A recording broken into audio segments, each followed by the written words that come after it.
Hello and welcome back to Beginner Adult Hockey. Today I wanted to talk a little bit about changing lines in hockey.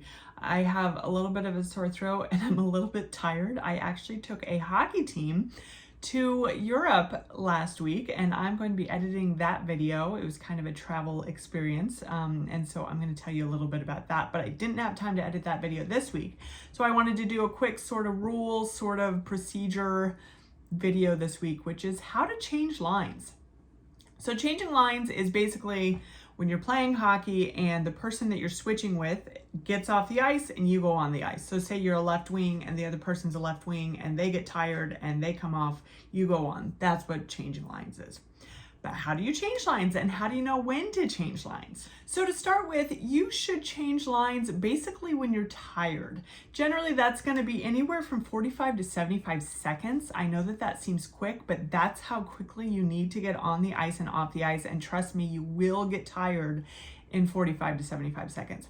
If you don't get tired in 45 to 75 seconds, you should still get off because the other team, there's a reason that that happens because other people need to get on the ice.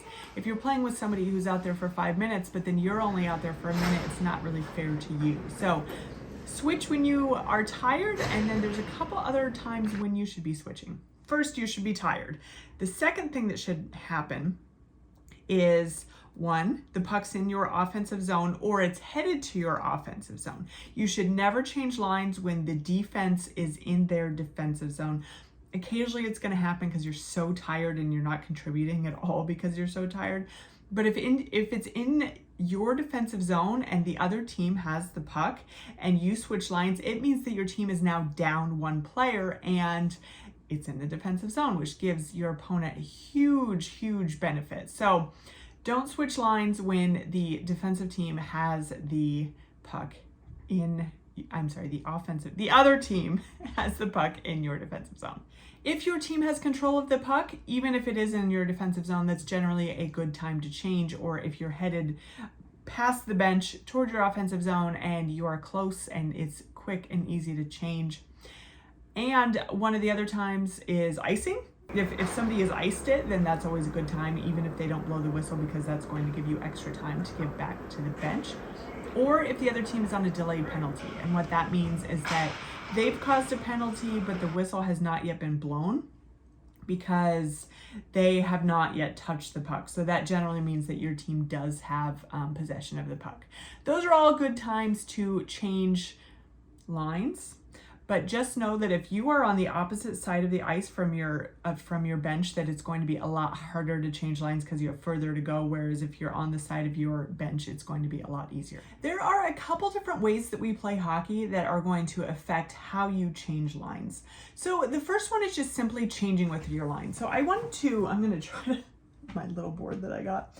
So say you have a left, a center, and a right, defense, left, center, right, defense. Generally, defense will be switching with each other. You don't have to worry about the forwards at all. So when your right defenseman, so right, left, right, gets off, the other right defenseman is going to come on. And what that means is one goes back to the bench, the other one comes back out on the ice. Same thing with left. Sometimes defensemen will just cycle where it's just the next person, but usually you'll do it in pairs. Here on offense, the forwards are going to switch the same way. So this left wing is going to switch with this left wing. So in theory, what you're supposed to be doing is switching by the line. So when left wing decides it's time to get off, center and right are also going to get off. They do it as a team. They all get off at the same time. Doesn't always happen. Generally, what's going to happen is the left wing gets tired, he gets off, the new left wing gets on, center's not paying attention, he doesn't get off. He gets off when he's tired and he feels like he has a chance to. Right wing gets off when he's tired and he feels like he has a chance to. Sometimes you'll have 3 lines, and so then left wing gets off, this one gets on, when he gets tired, he gets off, he gets on. Again, in theory, you're supposed to be switching with your entire line. That does not always happen, especially in beginner hockey, because you're tired, you have a chance to get off, just get off. Don't worry about the rest of your line. Some people take this really seriously, but I've found that they're few and far between. Usually you just get off when you can. There's another way that we play that is called cycling the bench. And this usually happens in pickup. So you're not going to see it a lot in games. So pickup, or when you just don't have enough people. And for some reason, it gives you a lot more time to rest in between. I'm not sure why. The math doesn't make sense to me.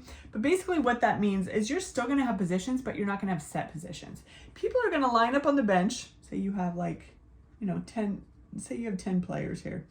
And when one person comes back, the next person's going to go back out and take their position. Whatever position they were in, they're going to take it. So this person's going to come off, say I was left wing. This person's going to go out and take the left wing. They get off, or whoever gets off, the next person goes on and says, hey, I was left defense. And they go out and they play that position. Or they don't yell it at all, which happens a lot. And then you just figure out what position they were in based on what position is empty at that moment. This one does give you a lot more time to relax. Another way that people do this is they'll split it. So forwards will go out and cycle with forwards. Defense will go out and cycle with defense. Just taking the spot that is open at that moment, but not having set positions like over here. I actually enjoy this quite a bit because it gives you a chance to kind of try out different positions, whereas this one, you're in the same position the entire game. But these are different ways you're going to see it happen. And in this one, it is going to be a lot more of the pickup situations, or like if you have 7 players show up, this is going to be a better option because you'll have more time to rest in between when you play. So you can actually get a penalty while you are changing lines in hockey. It's not going to be called a whole lot unless it's really, really blatant. But basically what the situation is if you are, somebody's getting off the bench or getting off the ice onto the bench and you're getting on and you skate out there too soon. So say you're like 10 feet out of the bench and you play the puck while they're still skating back. That's going to be called too many skaters on the ice. And what that means is that you have 6 players. This person's still skating back to the bench. They're not at the bench yet. And you're skating out and playing the puck. If you don't play the puck, usually they won't call it. There are some refs that will absolutely call it. And I don't think there's an official 5-foot rule, but a lot of people use 5 feet as this player going back needs to be at least within 5 feet of the bench before you get on the ice and go out. If you go out and the puck hits your foot, they're probably not going to call that because you didn't intentionally play the puck. But you should make sure to stay on the bench until this person is almost all the way back, because you don't want to have too many players on the ice if you're playing the same position. All right, so the age-old question in hockey, and this is something that always gets some debate: should you use the door or should you go over the boards in hockey?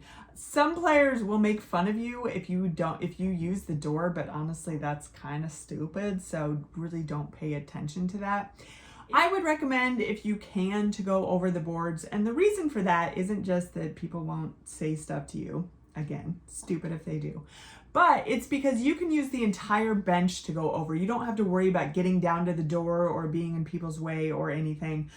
While you are changing lines, you can just go over at any point. I will tell you that I've played in different rinks. Some of them have boards that are super low and easy to get over, and then some are just way too high.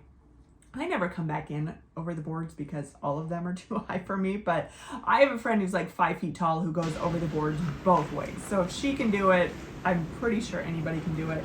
But I have no problem with using the door if I'm next to the door or if I come in through the door. But if I can go over the boards, I do try to do that because it does give you kind of that advantage of being anywhere on the bench, and then you can just go out on the ice as soon as you are needed. One thing though about going over the boards and going out the door, and let me just show you this. So a lot of times there will be a bench that's like here, and in the first and third period, usually offense is going to be here, so you're fine, and defense will be over here, be sitting on the bench. But during the second period, very specifically, the offense usually is to sit over here and defense sits over here. And so make sure that while you're doing that, you don't go over the boards here, because as we previously learned, you could be offsides.